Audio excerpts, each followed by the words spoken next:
Pernah gak kamu merasa hidup kayak benang kusut? Duduk diam aja rasanya udah berat. Apalagi kalau tagihan datang bertubi-tubi. Utang numpuk. Ditagih terus. Tapi penghasilan segitu-gitu aja. Ada rasa sesak. Bukan cuma di dada. Tapi di kepala, di hati, dan bahkan di langkah kaki. Semua terasa berat. Sampai-sampai kita bertanya sendiri. Tuhan, aku harus gimana? Di tengah gelapnya hidup kayak gitu. Aku nemuin satu hal yang gak cuma bikin aku mikir. Tapi juga bikin aku merasa. Namanya ngaji filsafat Fahrudin Faiz.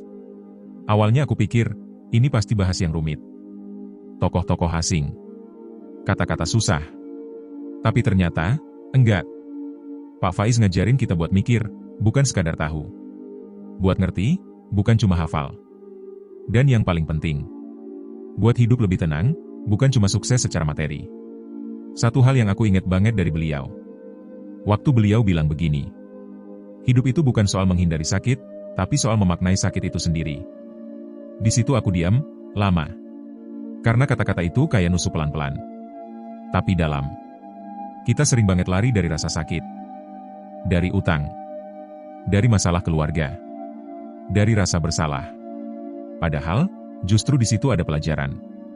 Justru di dalam rasa sesak itu, ada ruang buat perenungan. Filsafat ngajarin kita buat gak langsung panik waktu hidup hancur. Ngajarin kita untuk gak buru-buru nyalahin orang.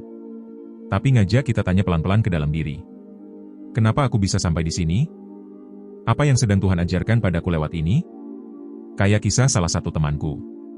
Namanya Dimas. Kerja keras siang malam. Buat biayain orang tua dan adiknya kuliah. Tapi satu saat bisnisnya bangkrut. Utang ratusan juta. Istri ninggalin. Anak dibawa. Dimas sempat mau ngakhiri hidupnya. Tapi di satu malam yang sunyi, dia nonton ngaji filsafat. Kebetulan temanya waktu itu, hidup adalah latihan memahami. Dari situ dia mulai nulis lagi. Merenung. Bangkit. Pelan-pelan bayar utang. Dan sekarang, dia jadi pembicara motivasi yang menginspirasi banyak orang. Apa yang bisa kita pelajari dari sini? Bahwa hidup gak bisa dijalani dengan buru-buru. Kadang kita perlu jeda. Buat merenung. Buat ngobrol sama diri sendiri. Dan filsafat itu bukan sekadar pelajaran berat. Tapi cermin. Buat ngaca. Buat sadar. Dalam ajaran Islam pun, kita diajarkan buat berpikir. Ikra. Bacalah. Bukan cuma baca teks. Tapi baca semesta. Baca hidup. Baca luka. Rasulullah juga mengalami titik terendah sebelum diangkat derajatnya. Beliau kehilangan orang-orang terkasih. Dimusuhi. Diusir. Tapi beliau gak kehilangan arah. Karena beliau ngerti. Bahwa hidup ini bukan cuma soal hasil. Tapi soal makna. Begitu juga dalam ajaran leluhur kita. Orang Jawa bilang, sabar iku laku utama. Kesabaran itu bukan berarti diam.